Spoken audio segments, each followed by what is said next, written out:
آپ کو سیدھی سی بات بتا دوں، اول تو کیس میں کچھ نہیں ہے. کس کے؟ یہ ان کا اچھا، اول تو کیس میں کچھ نہیں ہے، سب کو پتہ ہے. آج میں خود سن کر آئی ہوں، اب میں بھی بڑی باشعور ہو گئی ہوں. عدالت میں بیٹھ کے کافی کچھ سمجھ آ گئی. کچھ نہیں ہے کیس کے اندر.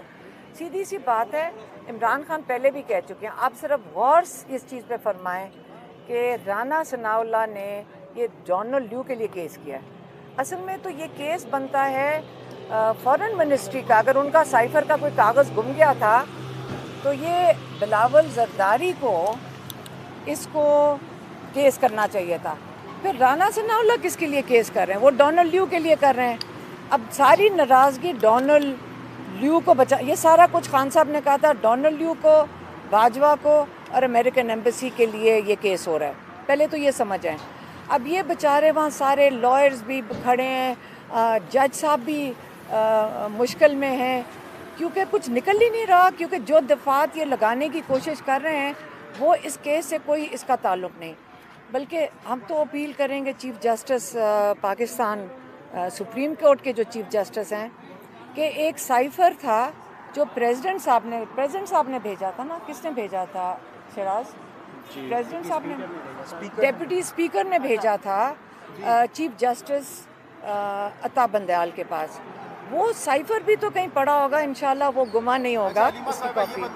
ایک سیکنڈ، تو وہ سائفر ادھر پڑا ہوگا.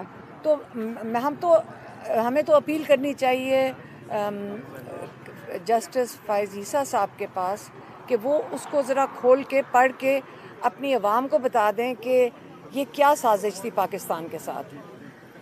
اچھا علیمہ صاحبہ، یہ بتائیے گا کہ سائفر کے حوالے سے آپ اس کیس کو فالو کر رہی ہیں پہلے دن سے. دوسری طرف جلسوں کے حوالے سے بھی خان صاحب نے جیسا کہ ڈائریکشن بھی دی ہے، تو کیا تیاریاں اس وقت آپ لوگ انڈور کر رہے ہیں؟ دیکھیں میری بات سنیں، میں کون ہوں؟ میں اپنے بھائی کے کیس سننے آئی ہوں، ٹھیک ہے. اور میں دوسرا ان کے جو ان کی اپنی زبانی پیغام ہے وہ میں آپ کو بتانا چاہتی ہوں. جو جب ہم ان کو کل پرسوں ملنے گئے ہیں ٹیوزڈے کو، تو انہوں نے اپنے الفاظ میں ایک پیغام دیا ہے. کیونکہ ایک ہفتے سے ایک ٹی وی پہ تماشا اور سوشل میڈیا پہ لگا ہوا تھا. ایک کوئی واڈا صاحب کہہ رہے ہیں ان کو پتہ نہیں ہارٹ کا پرابلم ہے، کوئی کہہ رہے ہیں ان کو کچھ اور ہو گیا ہے، اور کوئی کہہ رہے ہیں وہ ہسپتال اب پہنچنے والے ہیں. تو انہوں نے کہا، ان سے ہم نے پوچھا کہ آپ اپنے الفاظ میں بتائیں کہ آپ کی طبیعت کیسے ہے.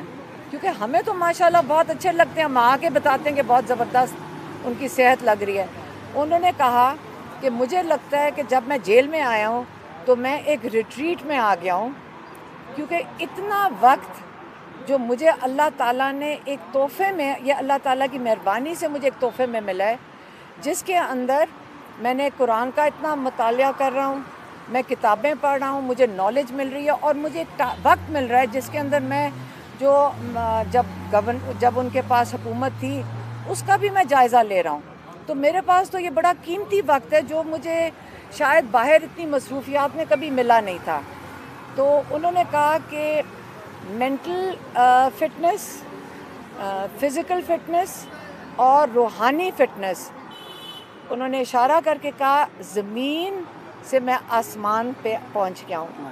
2.5 مہینے میں زمین سے میں آسمان. مجھے آپ کہتے ہیں پاکستان کے کسی جیل میں بھیج دیں، مجھے نہیں فرق پڑتا.